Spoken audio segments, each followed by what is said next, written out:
Televisa presenta.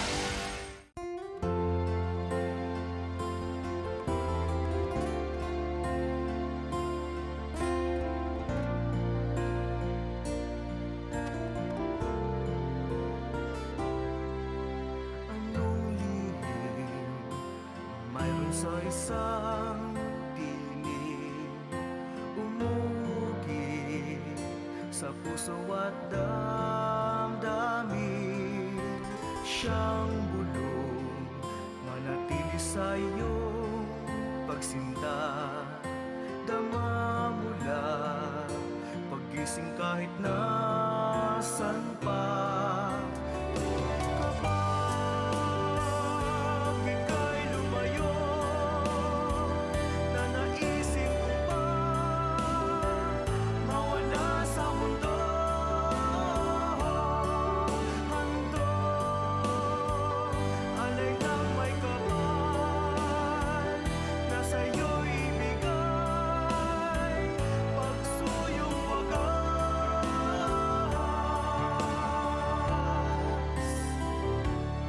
immortal.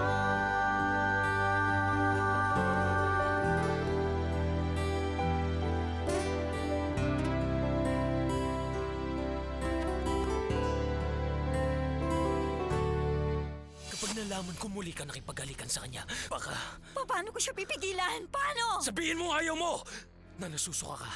Kung hindi, ako mismo magdadala sa'yo sa kulungan! Maliwanag ba?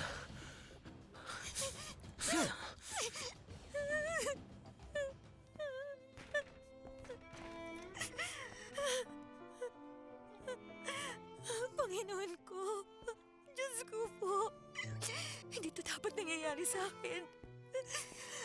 Hindi dapat.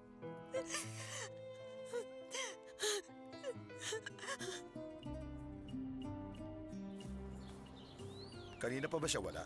Maaga po siyang umalis kanina. Pero saan daw siya pupunta? Naku, yan pong si Senyorito Alejandro ay bibihirang magsabi kung saan siya pupunta. Si Mrs. Victoria.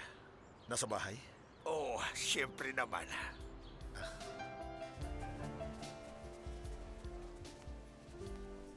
Natutuwa akong makita na may mga kabataang ganito kasigasig na magpakita ng mga bagong bagay.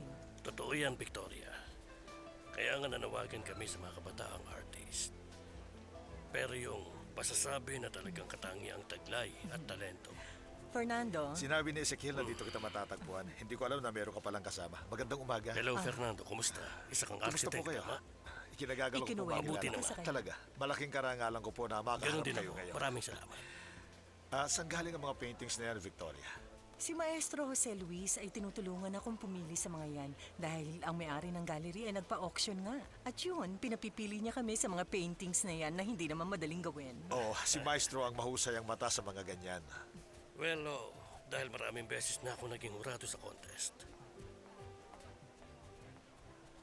Bueno, kung merong talento, kahit na anumang estilo ay magiging maganda. Tingnan mo, Victoria, maganda ang isang yan.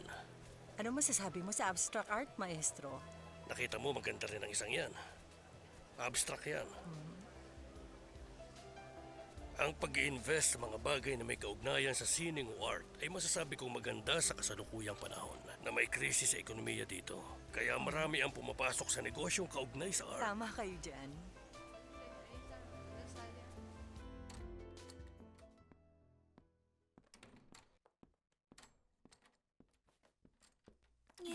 Tignan mo nga yung itsura mo. Anong oras ka ba umuwi? Hindi pa masyadong gabi. Ay, kumusta naman? Magkwento ka naman, sige na. Sandali, anong nangyari? Huwag mong sabihing nalaman na ni Alejandro ang lahat kaya sinaktan ka niya, no? Hindi. Si Bruno. Gusto ko malaman ang iyong kalagayan. Mabuti naman ako. Salamat sa pag-aalala mo sa akin. Gusto niyo ba ng maiinom? Isang tasang kape lang pakiusap. Mas susunod. Ano po sa inyo, Senyora Victoria? Wala. Maraming salamat, Ezekiel. Opo, sige po. Ay, alam ko si Alejandro ang pinuntahan mo dito pero umalis siya para magpa-tomography na ipinayo sa kanya ni Hernan. Ay, hinihintay namin ang resulta. Nag-aalala nga ako sa kanya. Nag-usap kami kahapon at Hindi ko nagustuhan ang mga sinabi niya. Tungkol kay Maria Jose? Oo. Ipinipilit niya na talagang hindi pa niya nakita ang babae na yun. Oo, naiintindihan ko. Pero naiisip ko lang, Fernando, kung tama nga si Alejandro. Si Maria Jose nag-iimbento lang ng kwento? Sa tingin mo, meron siyang kasabwat? Siyempre. Pero nag-imbestiga si Bruno sa Civil Registry Office kung saan sila nagpakasal ni Alejandro. Sinabi sa kanya na maayos ang papeles, may mga pirma. At para mapeke mo ang dokumento at bayaran mo ang judge, kailangan ng malaking halaga. Pero si Maria Jose ay wala mang pambili ng maayos na damit. Pero hindi yun ang inaalala ko. Ang babaeng yun ay may kasabwat. Yun ay isang tao na kilalang kilala ang aming pamilya. Oo, lumalabas na ganyan. Isang tao na alam ang pirma ni Alejandro pati ang kanyang mga gawain sa buhay. Pero wala tayong mapapala sa puro pagdududa. Maaring ang tumulong sa babaeng yon ay ang kanyang ama. Maaring nag-imbestiga siya tungkol sa inyo. Sa tingin mo? Maaaring yun ang iisipin ng kahit na sino. Sa totoo lang, si Maria Jose ay hindi mukhang masamang tao siguro, madali lang maloko. Kailangan nating makilala ang kanyang ama para makagawa tayo ng konklusyon. Oo, pero... Ay, sobra na talaga akong kinakabahan. Relax ka lang, Victoria. Relax ka lang. Maaaring nagpakasal nga si Alejandro sa babaeng yon, pero hindi lang niya maalala. Ipagdarasal ko, sana tama ka. Madali para sa'yo ang sabihin ko anong dapat kong gawin dahil wala ka sa kalagayan ko. Pero hindi ko na kaya. Umalis na tayo. Yun lang ang paraan. Ano? Pero kung pupunta tayo sa Estados Unidos, anong mangyayari sa atin? Papasok na mga katulong? Hindi. Hindi pwede. Paano si tatay? Paano kung mahuli tayo ng immigration at ibalik dito? Sabi ko kay Bruno, ikuha tayo ng permit para magtrabaho. Ay, Diyos ko talaga. Para namang napakadaling gawin nun, no? Hindi nila ginagawa yun sa mayayaman. Tsaka anong trabaho natin? Gano'ng katagal? 3 buwan? Pagkatapos? Tapos, hindi ko alam. Hindi mo alam? Hindi mo alam? Makinig ka mabuti sa sasabihin ko. Unang-una, kailangan nating bumalik sa Mexico. Ang mangyayari, sigurado mahuhuli tayo ng mga otoridad pagdating doon. Isa pa, sa tingin mo hindi maiisip ni Alejandro na kaya tayo umalis dahil takot tayong mabisto? Siguro ang magagawa ko lang ay ang umamin sa kanya at humingi ng tawad. Nababaliw ka na ba? Yun lang ang tanging paraan. Mukha naman siyang mabait, saka may sinabi siya sa akin. Anong sinabi sa'yo? Na kung magkakaproblema ako, magtiwala ako na sabihin sa kanya. Ay, nako! Hindi ka talaga nag-iisip! Sinabi niya yun sa'yo dahil sa tingin niya meron kang problema sa pera o kami ni tatay ang may kailangan. Pero ang totoo, hindi niya iniisip na ikaw ang kasangkot sa planong pagpatay sa kanya. Ikaw lang ang may problema. Alam mo, meron akong pakiramdam na naghihinala na siya. Imahinasyon mo lang yon, ate. Hinalikan ka ba uli? Oo. Grabe! Ang sweet naman, ate. Bakit hindi ka pa bumigay sa kanya? Sana pumayag ka na para mabuntis ka. Yun na! Ay, pwede ba, Paula? Oo. Seryoso. Seryoso dahil kung mabubuntis ka, tapos ang problema. Kapag naging ina ka ng anak niya, ayos na. Hindi ka na niya maaakusahan pa. Isa pa, hindi naman matatawag na sakripisyo yun para sa'yo. Hindi mo kasi alam. Si Bruno ay pinagbantan ako. Kung sisiping ako kay Alejandro, siya mismo ang magbibisto sa akin. Simple lang yun. Eh di ibisto natin si Bruno dahil, alam mo, may kakampi ka, yung judge. Ang mga witness nyo, tsaka tiyak na maraming nakakita na pumunta siya sa bahay natin. Pues oo, siguro nga. At pag-isipan mo, ate, kung paano mo makukuha ang pag-ibig niya. Sa panluloko? Ano yun, paniniwalain ko siya sa katauhang hindi naman ako? Ay, pambihira naman to. Nakakainis ka. Unawain mo ako. Nagugustuhan ko na si Alejandro. Masaya ako sa kanya. Si Bruno, kapag nagtagumpay nagawan si Alejandro ng masama, hindi ko mapapatawad ang aking sarili. Hindi ko makakaya yun. Ang ibig sabihin yan, gusto mo na siya. Bakit hindi ko siya magugustuhan? Napakabuti niyang tao. Ay, sa totoo lang, sobrang naiinggit ako sa'yo. Kasi napakagwapo niya. Tama na nga. Hindi yun tungkol dyan. Alam mo, si Alejandro ay biktima. Hindi mo ba nakikita? Puro na lang pag-ibig ang nalalaman mo, ha? Ako? Makinig ka, hindi naman niya alam na biktima siya.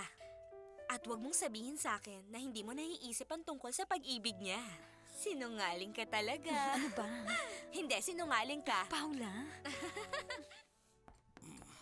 Pasensya na kung matagal, Alejandro, pero kailangan kong masuring mabuti ang mga plates na ito. Anong resulta? Ang posisyon ng tadyang mo ay maayos na at ang mga sugat ay naghilom na rin. Sa ulo.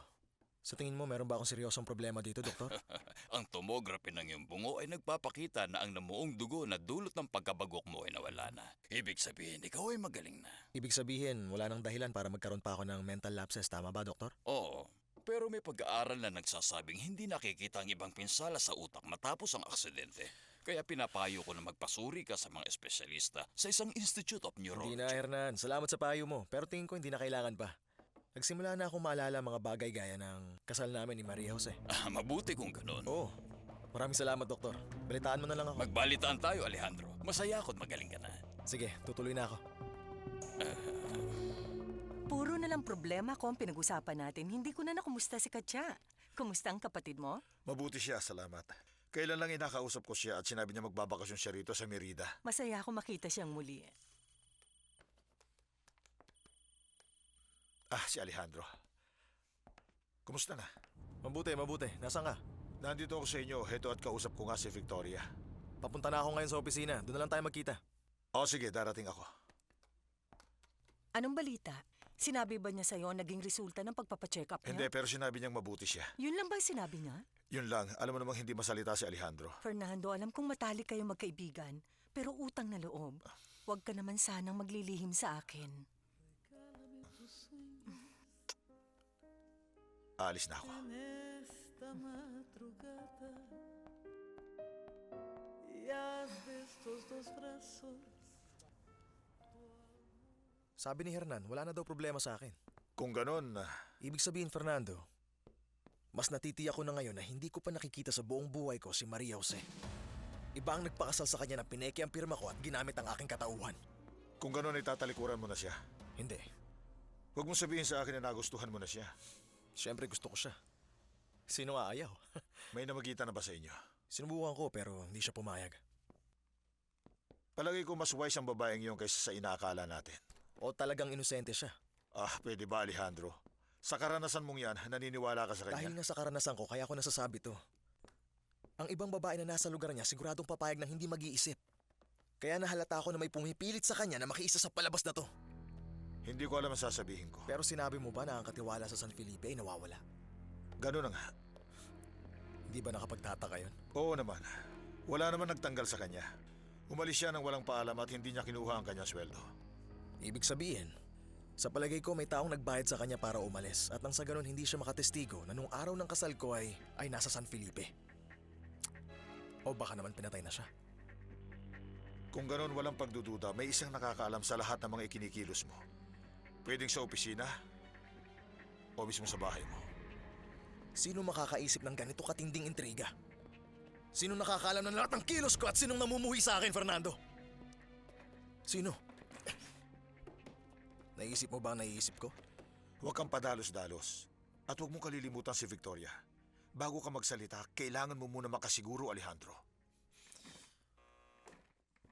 Mary, pakipospon mo lahat ng appointment ko sa ibang araw at sabihin mo kay Augusto na ipagmaneho ako sa Cancun. Salamat. Pupunta ka ba sa Cancun? Anong dahil? Hindi pare, pupunta ako ng Zaki. Ayoko lang na may makaalam nito. Para makilala ang ama ni Maria Jose? Oo. Sa ngayon, Fernando, sisimulan kong isa-isay ng posibilidad hanggang sa matukoy ko ang mastermind ng lahat ng problemang to.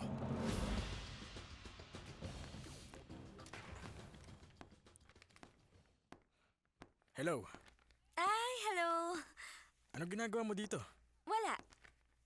Ang ate mo? Bababa na yon. Napuyat kasi siya kagabi. Lumabas sila ni Alejandro. Ikaw naman, hindi ka ba naiinip dito? Oo. Anong masasabi mo kung yayain kita mamayang gabi? Sa disco? Mahilig ako dyan. Katrabaho mo ba si Alejandro? Wala akong trabaho. Dito na ba kayo maninirahan? Ewan ko kung yun ang gusto ng asawa ng ate ko. Duda ako may iisipin ni Alejandro. Gusto mo magsugal? Sugal? Oo, sugal. Kumusta ng pera? Hindi ko alam yan. Hindi ako marunong. Kung ganoon, pagkatapos mag-disco, magsugal tayo sa kaibigan ko. Gusto mo yon? Talaga?